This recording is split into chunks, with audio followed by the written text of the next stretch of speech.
Hola, amigos. Welcome to Innovadora 2020 and our conversation on the lessons we've learned from the last quarter century about the border and about Tijuana and the relationship with San Diego. So let's begin. We have such extraordinary guests today. I think we're gonna have a fun time. So let me ask the first question. For decades, Tijuana and San Diego were seen as the most problematic border crossing. Now it seems to be just the opposite, that it's the model for the world. What has changed? What has fundamentally changed to make this? Janet, you were primarily responsible for that, so I'll follow your lead. Well, I think first we have to recognize that the border crossing between San Diego and Tijuana is the most heavily trafficked border crossing, I think, in the world. And a tremendous amount of trade and tourism travel goes through that border and through the crossing. I think the evolution of the border begins with the evolution of the actual port. In the early 1990s, there was a great deal of undocumented, illegal traffic that was crossing the border there. And under the Clinton administration, they instituted something called Operation Gatekeeper, where they really put more law enforcement resources at the border to get better control. At the same time, they began to add more lanes and to modernize the port so that the lines were not so long. And at the same time, the city of San Diego and the cities of Tijuana really began working together, recognizing that they had a unique and very close relationship. And so I think it was that evolution that really began in the mid-1990s and continued through the presidency of Barack Obama. Had a lot to do with it. Jose, I'd be interested in your thoughts. I think in a way it had to do with people. And I think it's interesting when one looks and considers this idea of the third country, relationship wasn't easy. Illegality, migration, drugs, security, all were right there. But if you look at the history of the relationship, people played an important role. And the response to that crisis was not for the two regions to actually become clustered amongst themselves, but rather to get a dialogue ongoing. And through that dialogue came trust, and through that trust, I think came important solutions that had to do with technology and that had to do with infrastructure. So as one goes through the different players, Alan Bersin played a role on the part of the US under your command. In Mexico, Luis Herrera Lasso and the business community, I think all of them realized that the only way for them to prosper was first to start to talk, and after talking, start implementing solutions. And I think that today we have a border that's almost unimaginable if one goes back to the 90s to see where it is today. You have a binational airport, you have technology behind it, and I still think that there's further way to go.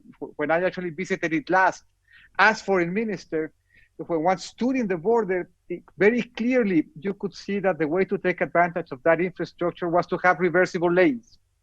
And the only way to have those reversible lanes is to carry the trust at such a level that both countries would be willing to share the same information, the same technology, and actually take advantage of the fact that we have differing flows in order to take what we learned in the first 25 years and to move forward into a border that's more seamless. I think there was a very good, I think it was Bersin that said that one way to deal with the border in Tijuana and San Diego was to make the haystack smaller by taking away everything about it that we trusted. I think the more we talk, the more we'll trust, and the more that technology will be able to work for us.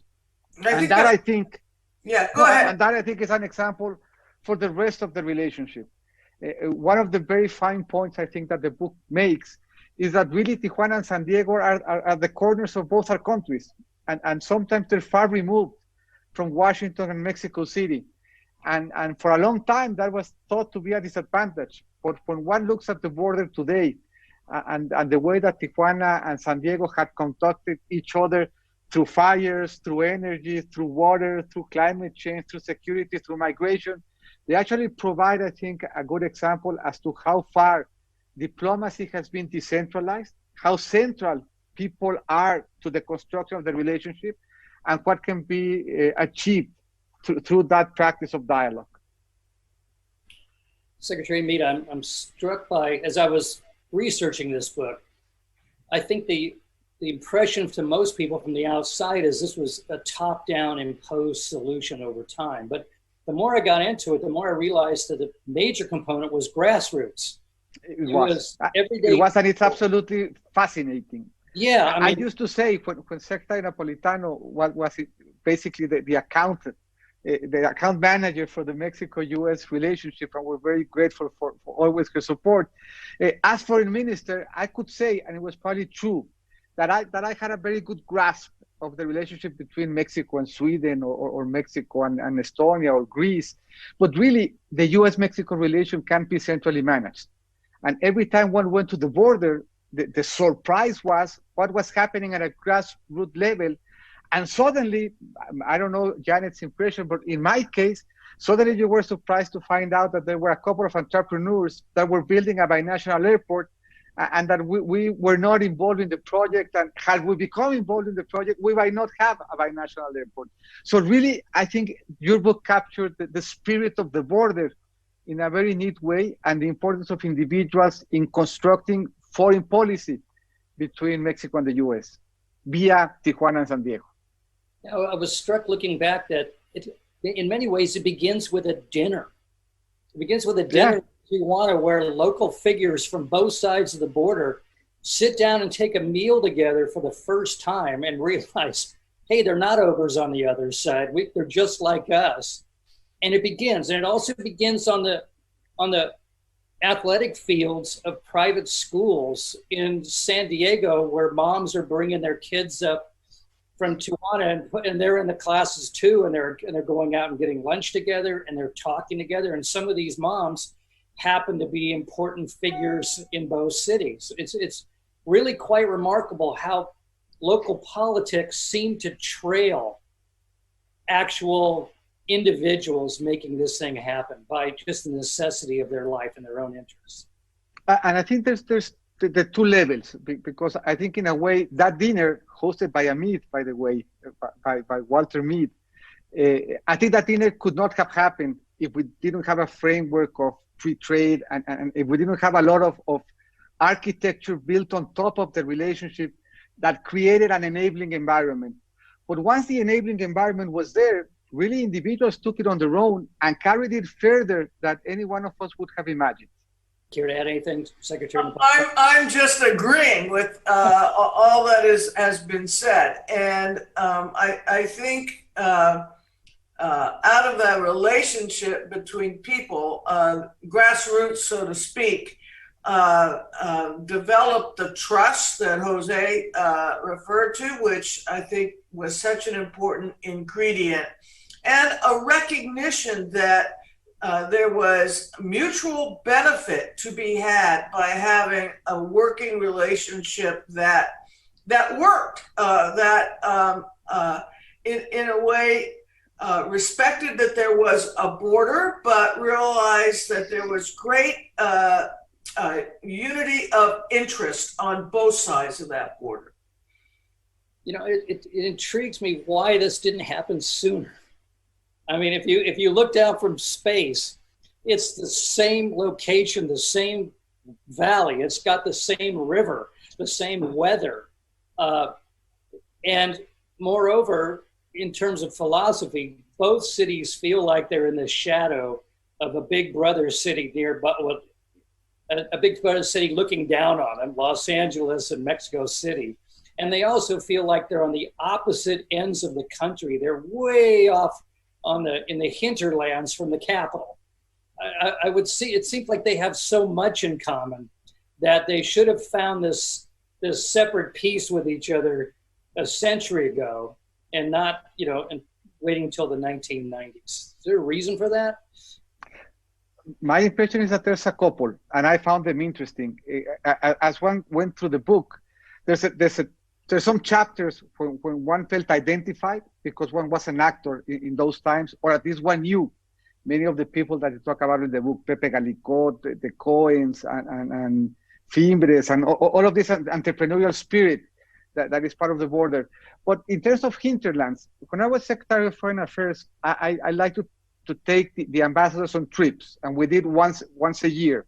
The first time we went to Zacatecas. Zacatecas is 7 hours away by car, so it's hard to get there by car, and it's expensive to fly. So people tended not to know Zacatecas a lot. The second year we went to Loreto in Baja California Sur, which is fantastic. And it's easier to get to Loreto from the US than it is to get from Mexico. So the diplomatic corps really didn't know Loreto. But then we surveyed them to see which major city they did not know. And outside probably of the US ambassador and a couple of others, people didn't know Tijuana. So Tijuana was really outside of the route, even of the diplomatic corps of the rest of the world in Mexico. So then going to Tijuana and discovering its culture, its gastronomy, the Valle de Guadalupe, the entrepreneurial spirit behind the medical sectors, all of the things that you describe in the book were a surprise and would be a surprise to many Mexicans and to many diplomats that were constructing a relationship with Mexico. But if you go back 100 years, at least in the case of Tijuana, it was surprisingly small. So I think that the surprise is the scale that Tijuana now has. And I think that the lessons learned these past 25 years should help us envision a much broader integration between Tijuana and San Diego. And it's interesting because when Janet and I got to talking, we sort of thought that trade was a given and that we should be talking about many different issues. We should be talking about energy and climate change and education and research. And then suddenly trade came into question again. And sort of that has set us back, I think, sometime. And now that we've sort of recovered trade and a formal framework and we're looking at with fresh eyes, recognizing that there were some losers from trade that we needed to take care of in terms of policy, I think that now the region is free to build on trade and to start talking about many other issues that should be natural, as you say, when one looks at space, that should be part of an ongoing dialogue that I think is part of it at a local level and at people-to-people level, but that does need a more enabling environment, as you said before. Right, and I think the trade issue is an interesting one because there's always been some level of trade, but it has grown exponentially, and it's been facilitated by the development of trusted trade programs where cargo, in a way, is pre-screened and pre-cleared before it actually gets physically to the port so that it can be expedited through the port. That doesn't sound like a complicated thing to get accomplished, but it is a complicated thing to get accomplished. And we now, have it. And the question really is, what's next? How do we keep building on this important relationship? And it's such a good example for the rest of the border. All along, we had programs at Nogales, between Nogales, Arizona, and Nogales, Sonora, which I worked on very hard when I was the governor of Arizona with Governor Eduardo Bors. He was the governor of Sonora at the time. But traveling east along that border, you don't really have major ports in New Mexico, but then you get to El Paso and so forth, all the way to Brownsville. And using San Diego-Tijuana as a model, an example, I think would help us improve the entire border region, because in reality, the United States and Mexico along that border is really should be thought of regionally, and as a big economic player and a big player in terms of families and other issues, the environment, climate change, healthcare, all are issues along the entire 1,900 plus miles of that border. I think there's not a single issue that would not benefit from a North American perspective. I think that the economic region that Mexico and the US construct and the economic region within our borders is so important that there's actually one would be hard pressed to find a specific issue that does not benefit from looking at it from a North American perspective, be it dentists, be it migration of the butterflies, be it energy self-sufficiency, climate change. There's very, very few things that wouldn't benefit from looking at it from that perspective. And I think I'll turn it around and ask you, Michael, after having read and really thought about the border in such a way, and Secretary Napolitano, I thought that preclearance was going to be a game changer. And I thought, and I think it's an important, and it's highlighted in the book, when we actually changed our law so that U.S. officials involved in preclearance could be armed in Mexico, which was a big thing, I think, from a historical perspective. My impression is that you would have preclearance and really having the two set of eyes working hand in hand to make the border more seamless. And I think that should function as a building block for the next 25 years. But I'm surprised it didn't kick off a bigger change, a bigger transformation. So I would be doubtful as to what your take on that is, Michael, and Secretary Napolitano, of course. I mean, do we need to bring Alan Bersin back? Do we need to have another dinner?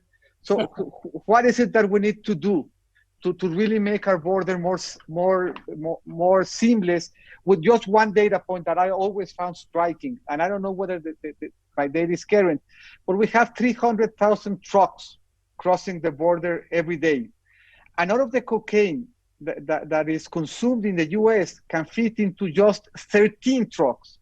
So in a way, the security issues that are brought about by those 13 trucks in a year sort of color and I think bias the analysis that has to do with the 300,000 trucks every single day. But I thought that would be more of a game changer, and that would be a powerful building block, and I'm not seeing that happen. So maybe Janet or Michael can host another dinner in Tijuana and San Diego and relaunch sort of those efforts. And at this stage, I'm sure you guys would know who to invite.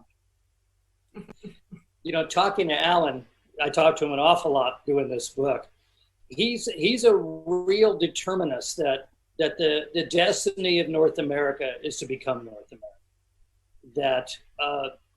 That we'll look back and we'll see the trajectory of NAFTA and USMCA and everything else as just prelude to a common continent, that it's going to be seamless. And we're inching our way towards it. We're learning trust. We're learning about each other. We're getting through some of these trade obstacles and cultural obstacles and everything else. But he thinks we're destined to get there. Do you believe that? Well, I mean, and is that destiny near, or are we gonna run into a whole bunch of problems before we get there? And what do you think those are? You know, I think I love Alan Bersin. I've worked with him for years. We were U.S. attorneys together, and then I brought him to Washington to work with me at the Department of Homeland Security. He is an eternal optimist, and very committed to making this relationship between the United States and Mexico work, particularly along the border, and particularly in San Diego, Tijuana, where he's from. He's from San Diego. I think we have to recognize, and I think, unfortunately, the current political environment in the United States under President Trump, which is not particularly interested in developing a productive relationship with Mexico. He talks about building a wall, not building a relationship, and so that makes, you know, our upcoming presidential election very important for whether we can continue to make progress and really think of North America truly as a region. I think the question Michael asked is very important. We're in Tijuana Innovadora. And I think it's interesting to go back to the genesis of the project, to when Pepe Calicot thought about it. And it was to present Tijuana to the world in a different light, and to really highlight all that was working well in Tijuana, what they were doing in terms of medical devices, what they were doing in terms of culture. And they did that first, I think, to showcase Tijuana to its neighbors, to the people that were close to Tijuana. And I think that even though we're close, we're still, and that is why I think that the book is so important, we're still relatively unknown. It's very hard when one parameterizes the US-Mexico relationship and compares it to almost any other relationship in the world. It's very hard to find such a meaningful and substantial relationship almost anywhere because of the amount of trade, the amount of crossings, how important the US is to Mexico's security, and how important Mexico is to the US security. And the dialogue, I think, is probably there in terms of the people that live the relationship every single day, like the people in Tijuana and San Diego. But I think the capitals sometimes have trouble recognizing that our most important allies are really next door. And I think if you look at every single variable between Mexico and the US and compare those same variables between the US and any single European country, those variables are completely dwarfed.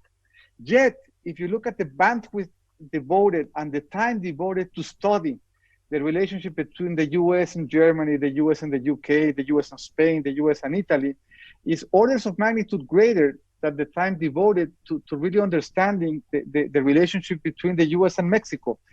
If you take the relationship between San Diego and Tijuana, I would not be surprised if, from an economic perspective, it was more substantial to the US than the relationship between the US and Italy. And probably you have more experts in Italy, even in the University of California system, and Janet will probably know that, than you have experts on Mexico. The exception to that is probably the US-Mexico Study Center in San Diego.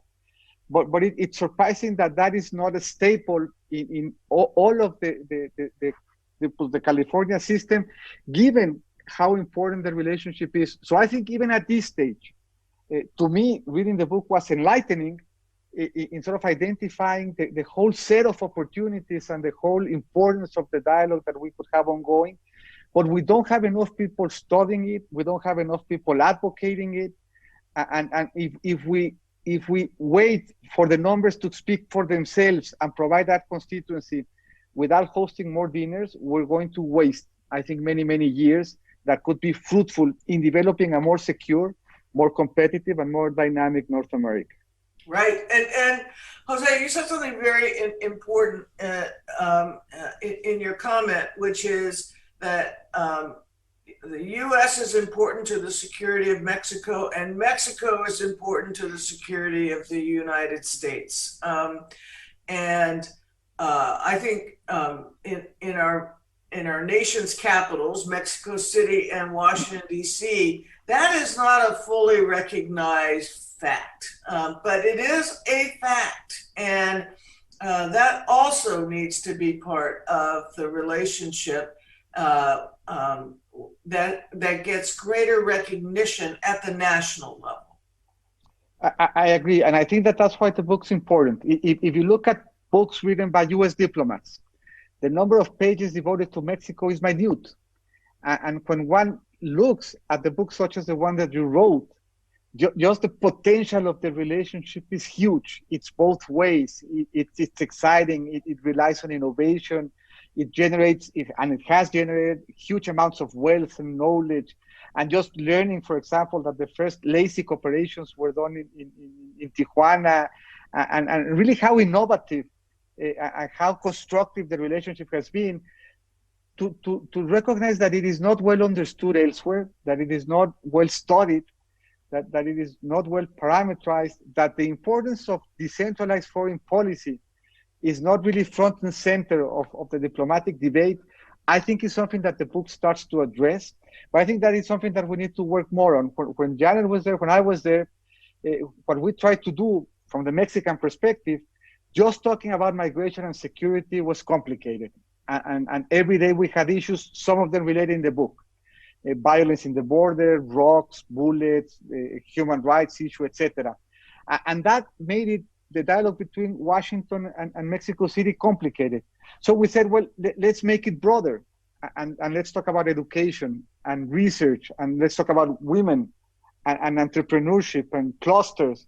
And that way we can have a difficult conversation in the morning with Secretary Napolitano, but then engage with Secretary Napolitano and say, well, but we can do this in terms of education and this in terms of, so making the dialogue broader actually made the dialogue better.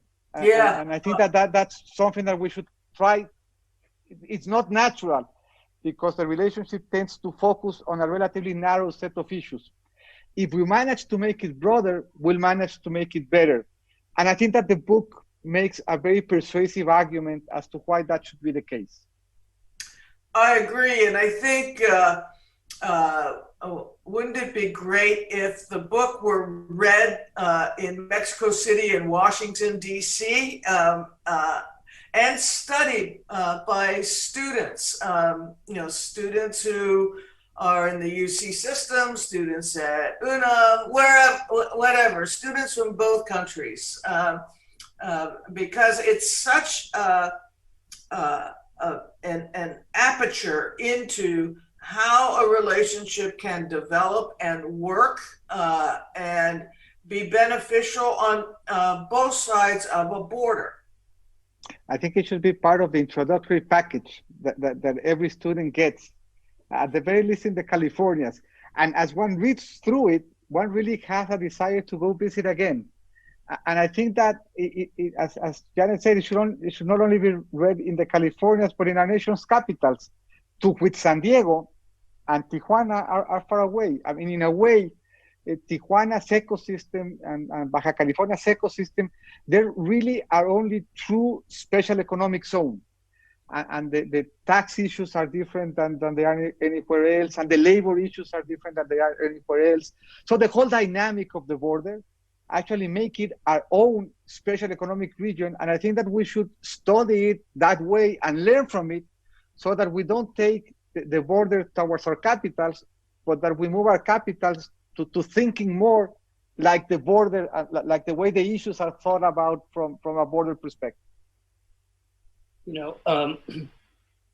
I came away from this book with the deep feeling that maybe the isolation of these twin cities was an advantage in some way, because this is an experiment. This was a laboratory for learning how to deal with a transnational community, and that brand new innovative models were being tested and developed that might actually be the model for the rest of the country.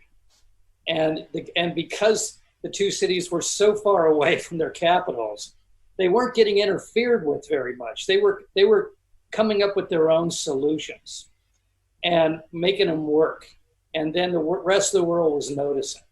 And I'm struck that there might be future events might include things like super sovereignty. I mean, I hear murmurings of, why isn't there a passport just for this area where we can just travel back and forth at ease? Why can't we have international local government, kind of a super government over the two cities? I mean, there's a million possibilities. They're getting bounced around out there that might be an augury for what happens between the two nations in the future. Do you feel optimistic? I was unable to get any traction, even within my own ministry, behind the reversible lane idea, which I thought was very obvious because the flows are predictable, and we go from south to north in the morning and north to south in the afternoon. And I thought that forcing reversible lanes would actually make us rethink security and border governance. And if you look at the governance in the border, there's clearly lack of a good institutional framework in very basic things. We don't plan the infrastructure together. Right. So that means that we're never on sync. And that means that sometimes the US finishes the infrastructure on their side and Mexico is far behind. Or in some cases, Mexico finishes the infrastructure on its side and the US is far behind. So if we were just able from a governance perspective to provide more institutional backbone to just the infrastructure in and around the border, that would have a huge potential. And something that appears as small as making the lanes reversible from morning to afternoon would, I think, force us to rethink whether we need two separate eyes, two separate systems, two separate mechanisms, two separate institutions governing infrastructure in the border. And an idea as simple as that could actually allow us to rethink governance in the border in a way that provides an example for the rest of the border and eventually for the rest of the relationship. So I think, Plus it would be good for climate change. Yeah, well, I always thought that, there should be a binational commission on a 21st century border. Yeah. And it could have jurisdiction over things like infrastructure, governance, inspection protocols, reversible lanes, all of these nuts and bolts issues that if they were dealt with from the outset binationally would greatly improve the operation of the border, and I also think would improve the relationship overall. Now, Secretary Meade, you also mentioned education. I have to admit, being a Northern Californian, I've been at Tijuana many times, but doing research and realizing it and looking at it now, most of my stereotypes were exploded about the border. For example, all those people getting up in San Diego and going to Tijuana for medical care. Yeah. And conversely, all the people in Tijuana heading north across the border to go shopping. Now that seems to be the reverse of the standard stereotype we Americans have. I was looking into Taylor Guitar. Taylor Guitars. That's a nice example. Okay, but they have a maquiladora factory in Tijuana. In San Diego, that's where they do the artisan guitars by hand, the craft work we usually associate with Mexico, and the high-end, digitally based, robotically AI-built, mass-produced Taylor guitars are made in Tijuana. I mean, most of what our stereotypes are backwards now. And I sense that until we all understand this, I mean, it's sort of stunning to discover that 40% of the people in San Diego have never gone across the border. They know nothing about it. That seems like education is vitally important. We have to see things for what they really are right now. I mean, my sense is there's an inflection point that's happening at this moment. I mean, signified by the fact that Tijuana appears to now have a larger population than San Diego. I think that's the lesson and the surprise of the last 25 years. I was finishing I was actually starting my PhD when NAFTA was approved. And if one goes back 25 years to the 90s, to 94, when it was implemented, people thought that it would be good for trade. Maybe we would multiply it by 3. And people thought that Mexico would be providing, the salads, and the US would be providing the technology. And I think that as 25 years evolved, we went from trading in the lower teens in terms of billions to trading almost $800 billion. That's a larger amount than almost any other bilateral relationship in the world. And if you look at the type of trade, it became trade in intermediate goods, and it goes across the border many times before becoming a final product. So it was very hard, and it is very interesting to go back 26 years and see what professional economists thought would happen, and to contrast it with this surprise 25 years later in a couple of senses. I think that clearly many things worked for the better, and trade surprised us positively as it should have. And I think going forward, what needs to revalue trade? Because if we don't revalue trade after COVID and after the economic impact that COVID has, the world will take a very, very long time to recover unless it puts centrality on trade again. But as one recognizes the importance of trade, one should also recognize the social impact of trade. And one should also recognize that trade left some people behind, and that trade affected some regions, and that trade had negative impacts on some of our population. And I think that rather than thinking that people that don't recognize trade with all of its potential to generate growth, we need to take a step back and understand better what it is that trade did not accomplish, and what sort of policies we need in order for us to accomplish those. And the most important element, I think, as you correctly point out, is education. After the campaign, I was left with one number, and probably Secretary Napolitano knows what the number is in the US. But in the case of Mexico, the difference between having high school education and not having high school education is a reduced life expectancy of 5 years. That means that life in a complex global economy is so hard for people that don't have a high school degree, so that they end up actually dying younger. And we were leaving, and we are leaving many of those people behind in terms of not only failing to recognize their plight, but actually having very little things in terms of policy to incorporate them into the opportunities of a global economy. I think that Tijuana and San Diego provide a story in those contrasts, people that have thrived in a global environment and people that were left behind. And I think that again, another lesson learned is that this relationship has been very positive, but we need higher quality policies to address the people left behind. Yeah, I agree. And, I think in the United States, at least, the question of those who have been left behind or feel they have been left behind, then create political resistance to building a deeper relationship with Mexico. And I think, if we could go back when NAFTA was implemented, and in the early years of its implementation, to combine it with more programs designed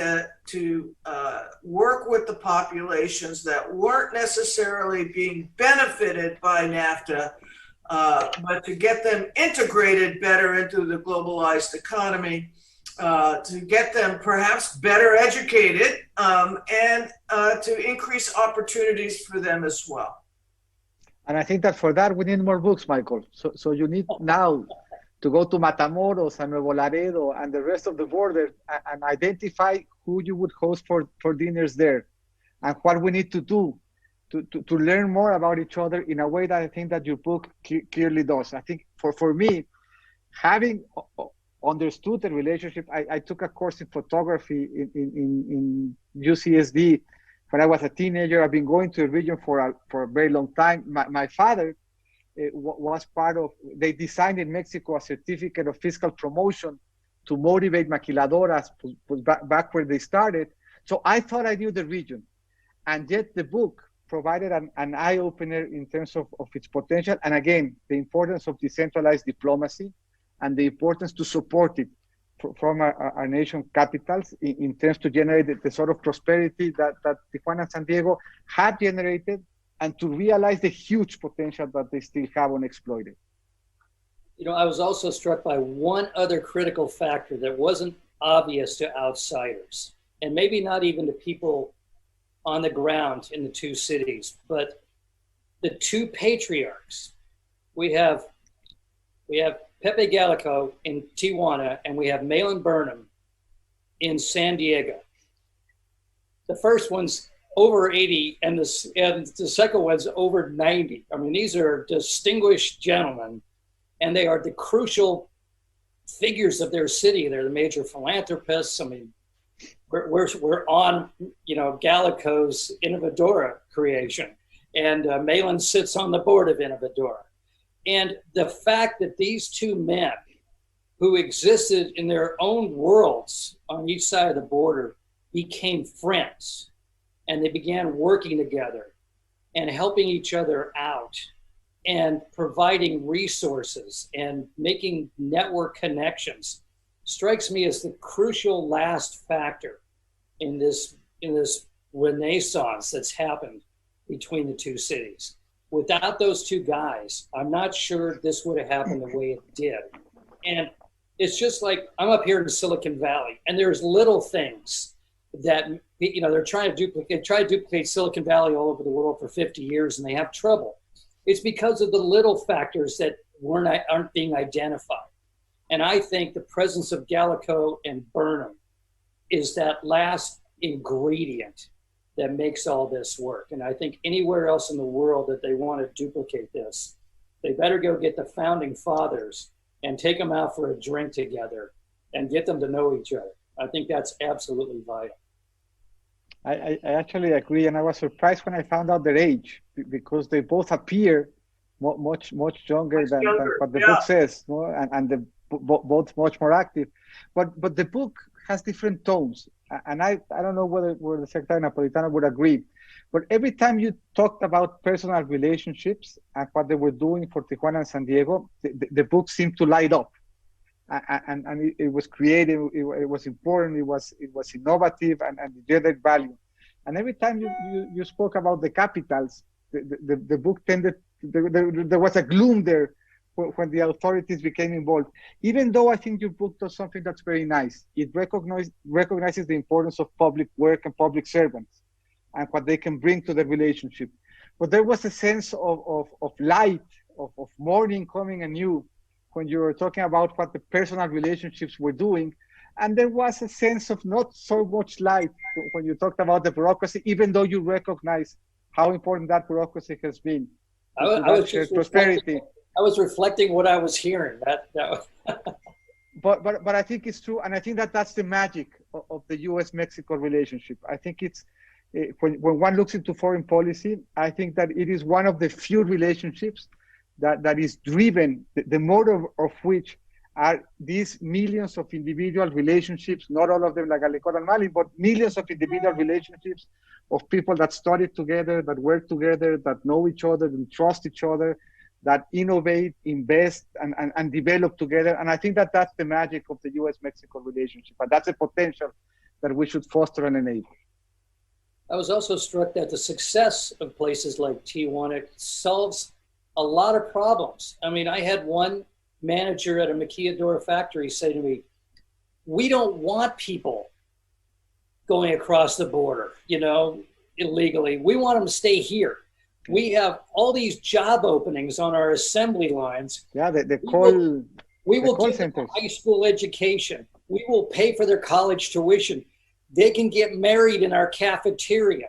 Just stay here. And so I'm struck that we in America don't appreciate the fact that the success of cities like Tijuana solves a lot of the concerns and problems we think we have because of the border. The border becomes a blessing. And they actually contribute. Yes. With their own technology, their own culture, their own gastronomy, from the bullfights to Balboa Park, or the bull rings to Balboa Park. I'm focusing on the gastronomy part. So we only have a minute and a half left. Give me a look at the future. I mean, we're still in the midst of the COVID lockdown. It has shut down the border, probably the greatest amount since 9/11. Do we come out of this okay? Is it going to be, there going to be new difficulties? Where do we go? We talked about the last 25 years. What does the next 25 years look like? I think that the stress that COVID has put on everyday life in the border and outside of the border will help remind how important we are to each other. So I'm fairly optimistic. I think we take the resilience that we know now that we have after COVID, and we start talking about trade, security, and migration, but we expand the dialogue to include all of the other chapters that make life worth living. And we talk about gastronomy, culture, innovation, research, science, and all of the other things that benefit, again, from this San Diego, Tijuana perspective, and more broadly from a North American perspective. Yeah, I think, I think in the post-COVID world, we shouldn't forget what we learned in the pre-COVID world. I think the book does such a nice job for San Diego, Tijuana, showing what can be done between two border cities that are far away from their nation's capitals, who are closely related at any number of levels. We shouldn't let this period of pandemic stand in the way of further deepening that relationship. Well, we're out of time. Thank you both. That was a wonderful conversation. It was great fun, and hope to see you again soon. Thank you. Thank you, Michael. Thank you.